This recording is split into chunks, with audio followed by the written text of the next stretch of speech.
Hello everyone, मैं आज आपको इंटरवेनिंग वॉवेल एंड पोजीशन का चैप्टर 3 पढ़ाने जा रहा हूं। Intervening vowel, first and second place vowel sign when occurring between two strokes are written after the final stroke. Third place vowel sign are written before second stroke at the end because the vowel sign is more conveniently written in the place। जब दो stroke में vowel sign लगता है तो first place वाला vowel sign first place पर, second place वाला vowel sign second place पर और थर्ड प्लेस वाला vowel साइन पहले स्ट्रोक के अंत में न लगकर दूसरे स्ट्रोक के अंत में पहले लगता है, जिसको हम लोग निम्नलिखित डायग्राम से समझ सकते हैं। आइए हम इसको डायग्राम से समझते हैं। जैसे ये P और K है, 1, 2 and 3। TK 1, 2 and 3, 1, 2 and 3।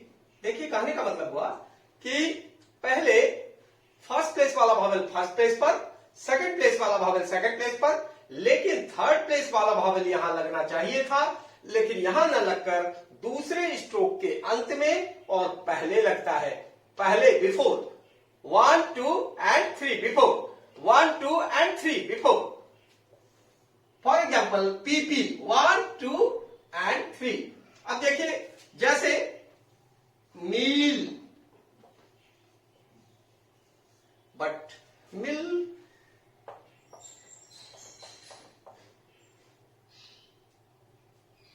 Food,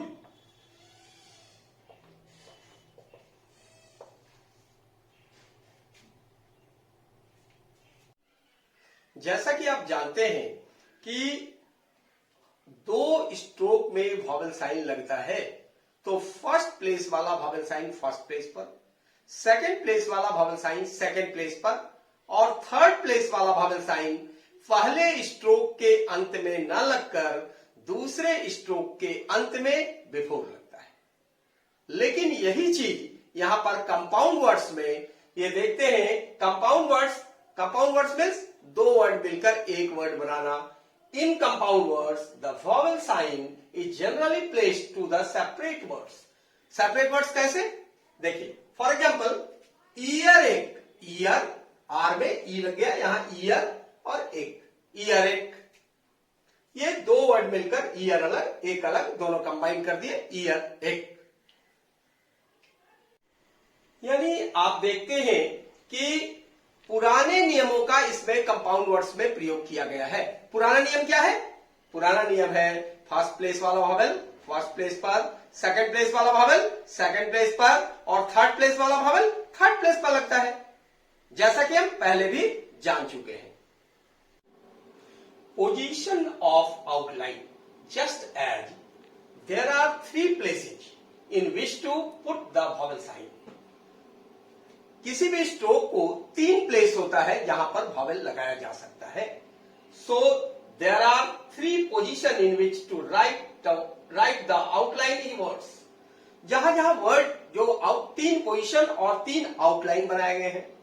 The first is a above the line, मतलब पहला लाइन के ऊपर, above the line means line के ऊपर।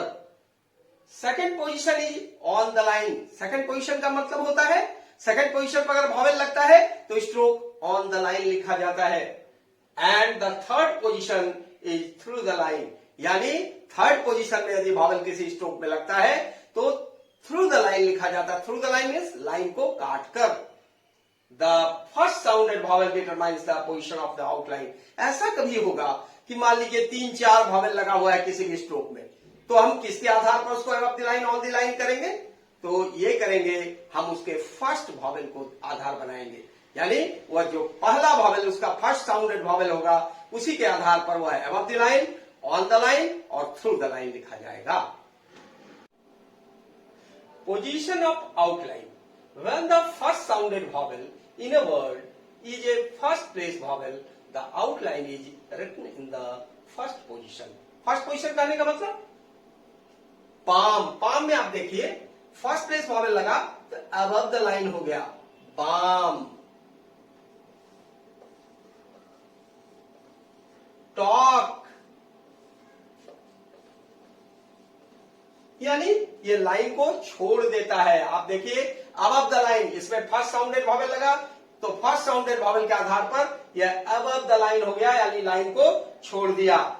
जब भी किसी भी स्ट्रोक में first sounded vowel first place पर लगता है तो स्ट्रोक अबव द लाइन लिखा जाता है।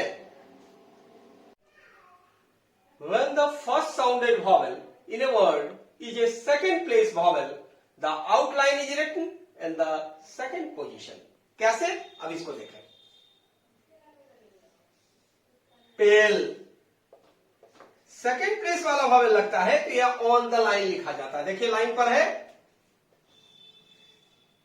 बेल,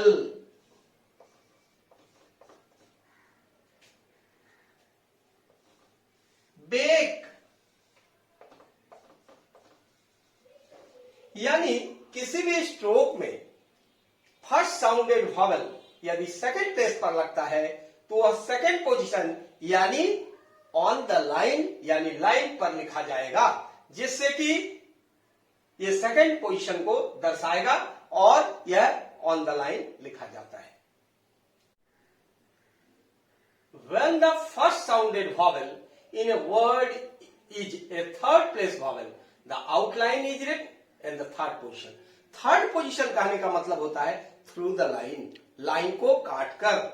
जैसे फॉर एग्जाम्पल देखें पिल,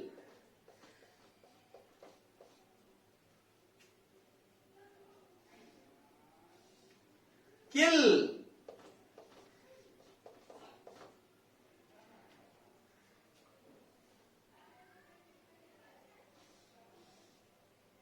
बुल। इसमें आप देख रहे हैं कि थर्ड पोजीशन, आप देखिए इसमें first place vowel, second place vowel और थर्ड प्लेस वॉवेल। एक तो इंटरवेनिंग वॉवेल का रूल काम किया और दूसरा रूल काम किया यह थ्रू द लाइन हुआ, लाइन को काट दिया। बेस लाइन जो आपका होता है कॉपी का, उस बेस लाइन को काटते हुए यह लिखा जाता है, इसलिए इसे थ्रू द लाइन कहते हैं, through the line. The first up stroke और down stroke in the outline indicates the position. ऐसा होता है कि पहला अप स्ट्रोक हो या डाउन स्ट्रोक हो तो यह पोजीशन को above the line, on the line और थ्रू द लाइन कर सकता है। It is not practicable to write a horizontal stroke through the line. Automatically है कि यदि पूरा लाइन हॉरिजॉन्टल हो, 2-3 स्ट्रोक हॉरिजॉन्टल हो, तो उसको हम थ्रू द लाइन नहीं लिख सकते, क्योंकि थ्रू द लाइन लेंगे तो लाइन के नीचे पूरा ही लिखा जाएगा। तो यह समझ में आएगा कि हो सकता है दूसरे सेंटेंस का तो वर्ड, दूसरे सेंटेंस में दूसरा वर्ड तो नहीं है। Therefore, when the outline consists entirely of horizontal stroke, ये ऐसा काम होता है इंटायरली अगर हॉरिजॉन्टल स्ट्रोक हो तो। ऐसी परिस्थिति में अप स्ट्रोक और डाउन स्ट्रोक को केवल अप स्ट्रोक और डाउन स्ट्रोक को above the line, on the line और थ्रू द लाइन लिखा जाता है, बट हॉरिजॉन्टल स्ट्रोक को थ्रू द लाइन लिखना प्रैक्टिकेबल नहीं है। It is written in the first position if the first sounded vowel is a first vowel, and in the second position if the first sounded vowel is either or second or a third place vowel। कहने का मतलब हुआ कि horizontal stroke में first place vowel above the line, second place vowel on the line और third place vowel भी on the line ही लिखा जाता है, क्योंकि यह प्रैक्टिकेबल नहीं है। फॉर एग्जाम्पल मॉकिंग, मॉकिंग में देखिए ये जो है फर्स्ट प्लेस वॉवेल लगा लाइन के ऊपर, लाइन के ऊपर लिखा गया है। सेकंड प्लेस वॉवेल लगा मेकिंग, लाइन पर लिखा गया है। अब थर्ड प्लेस वॉवेल में यही देखिए, बाकी अप एंड डाउन स्ट्रोक में ये थ्रू द लाइन चला जाता है, लेकिन यहां थ्रू द लाइन नहीं होता है। यहां क्या होता है, ऑन द लाइन ही लिखा जाता है। मिक देखिए यहां थर्ड प्लेस वॉवेल लगा है, कुक देखिए थर्ड प्लेस वॉवेल लगा है। यह जो है हमेशा ऑन द लाइन ही लिखा जाएगा, क्योंकि यह प्रैक्टिकेबल नहीं है। इस तरह हम लोग आज इंटरवेनिंग वॉवेल एंड पोजीशन का क्लास समाप्त करते हैं।